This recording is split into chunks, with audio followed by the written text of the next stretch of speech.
Alors il y a un vrai paradoxe chez les LGBT, puisqu'il y a 4 jeunes LGBT sur 5 qui disent qu'aujourd'hui ils sont prêts à faire leur coming out ou à dévoiler leur statut au travail, mais dans les faits il n'y en a que 1 sur 2 qui le fait réellement. Et donc tout ça en fait ça s'explique par un certain nombre de situations ambiguës ou de stress au quotidien qu'on peut vivre.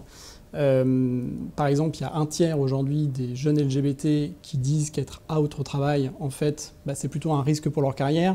Il y a plus de la moitié des jeunes qui, si jamais leur manager leur demande au cours d'une conversation informelle s'ils sont en couple, il n'y a que la moitié qui vont dire la vérité sur le genre de leur partenaire, par exemple.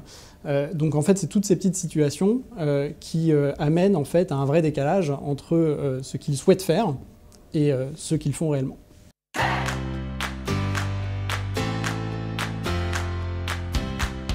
Alors la France, ça va mieux, mais c'est toujours pas ça encore. On est 7e sur 9. Il y a un peu 3 catégories de pays qui se dégagent. Il y a 2 pays qui sont clairement en avance, qui sont le Royaume-Uni et le Pays-Bas. Il y a 2 pays qui sont plutôt en retard, qui sont l'Italie et l'Espagne. Et ensuite, il y a une espèce de ventre mou de pays en transition, et la France est en fait dernière de cette catégorie-là.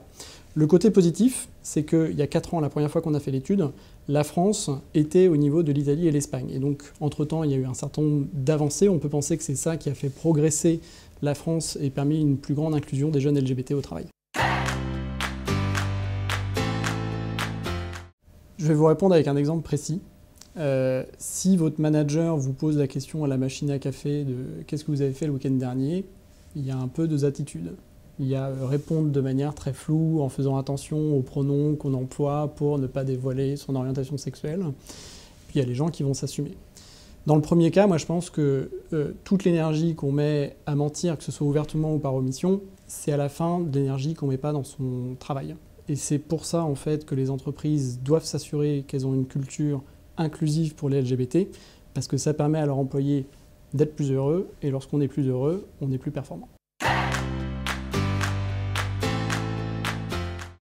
Alors ce qui est intéressant déjà, c'est que les entreprises privées, aujourd'hui on le voit dans l'étude, ont un déficit d'attractivité auprès des jeunes LGBT. C'est-à-dire que les jeunes LGBT se disent, de manière plus générale, plus attirés par les secteurs publics et les ONG relativement aux non-LGBT que par les entreprises privées. Donc les entreprises privées ont un vrai déficit d'attractivité à combler si elles souhaitent attirer ces talents-là.